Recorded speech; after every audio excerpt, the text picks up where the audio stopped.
Well, time to get you a look at our business news. I'm joined in the studio by Cole Stangler. Hello to you, Cole. We're starting with what's been our top story this evening. Donald Trump, testing positive for the coronavirus. How's the global market, Cole, reacting to that news? Well, we'll start with Wall Street, where it's been a bit of a rough day. As the old cliche goes, investors do not like uncertainty, and this news makes for a whole lot of it. The S&P 500 now down around 0.6%. Also some losses on the tech-heavy NASDAQ, as you can see the numbers here. More than 1.8% on the NASDAQ.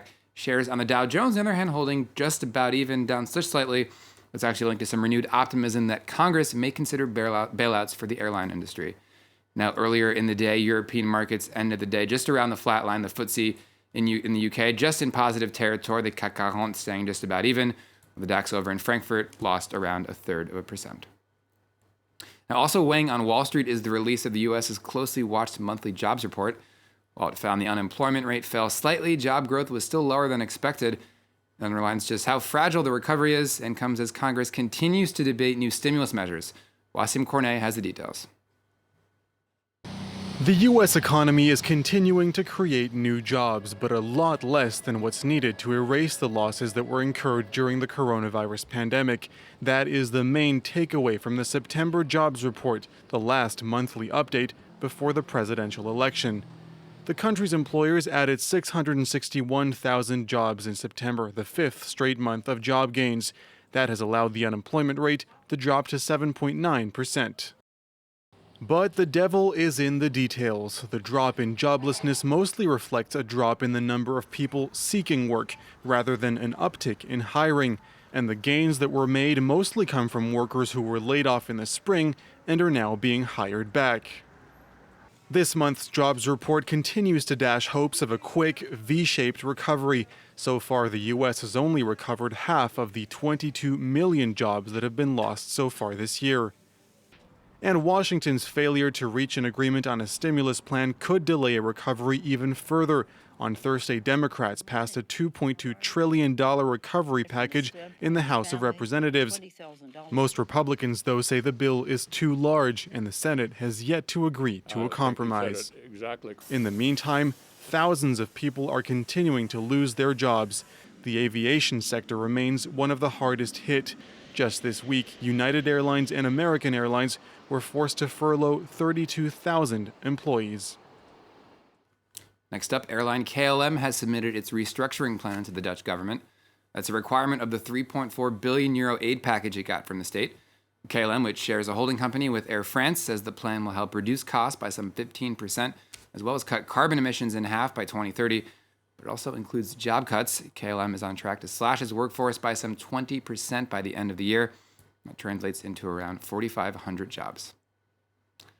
Now, meanwhile, here in France, gym employees took to the streets of Paris this afternoon.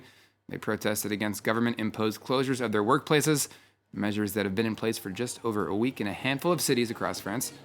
The sector's opposition to the shutdowns have triggered a series of court battles, and while the health ministry plans to revisit its policies on a sport-by-sport basis, some industry workers say they're tired of all the uncertainty. La filière du sport, toute activité confondue, est en souffrance et c'est dans les heures qui viennent qu'on a besoin d'une solution sur laquelle on est prêt à faire des efforts pour se réadapter, clairement, mais en tout cas on ne pourra pas attendre encore un délai incertain. Now, staying here in France, where telecom company Orange has come out on top in a bid to secure the rights to the country's future 5G network. Despite opposition from activists and left-wing lawmakers, the French government has embraced the cutting-edge technology. President Emmanuel Macron has made boosting homegrown tech one of his priorities. Kamil Nedelek has the details. France is one step closer to joining the 5G revolution, as French telecoms providers pledged almost 3 billion euros for the country's new network. C'est un chiffre important, mais tout aussi important que les obligations de déploiement et de couverture de l'ensemble du territoire. The 310 megahertz of radioelectric frequency set aside by the French state for 5G will be divvied up between a number of already well-established players, with Orange paying over 800 million euros for almost a third of the network. But there are no real losers here. Going into the auction, every company already had a guarantee of 50 megahertz for 350 million euros. The cost of the network is on a par with other European countries. Even though Spain, Finland and Ireland paid significantly less than France, Britain paid roughly the same, while Italy paid 3 times more. But it comes over fears of the environmental impact of 5G, as the technology is more energy intensive than previous generations, as well as concerns over health and conspiracy theories of whether it could spread coronavirus, which is totally unproven. A few weeks ago, the French president was clear: the country must move forward. La France va prendre le tournant de la 5G parce que c'est le tournant de l'innovation.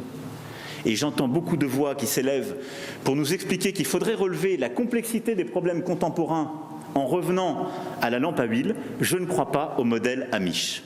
Et je ne crois pas que le modèle Amish permette de régler les défis de l'écologie contemporaine. France is now on track to have the first 5G mobile phone contracts up for grabs by the end of the year. And finally, the iconic brand Playboy is slated to once again become a publicly traded company. The magazine has struggled as of late. It went private 9 years ago and no longer has a regular print issue, but the company has since been credited with successfully changing its business model. Today, Playboy focuses instead on consumer goods like t-shirts and lingerie, as well as online gaming. The firm is expected to be listed on the NASDAQ early next year. Rochelle, really goes to show the power of a good brand, though. As a journalist, you also wonder if something hasn't been lost with the end of the print magazine.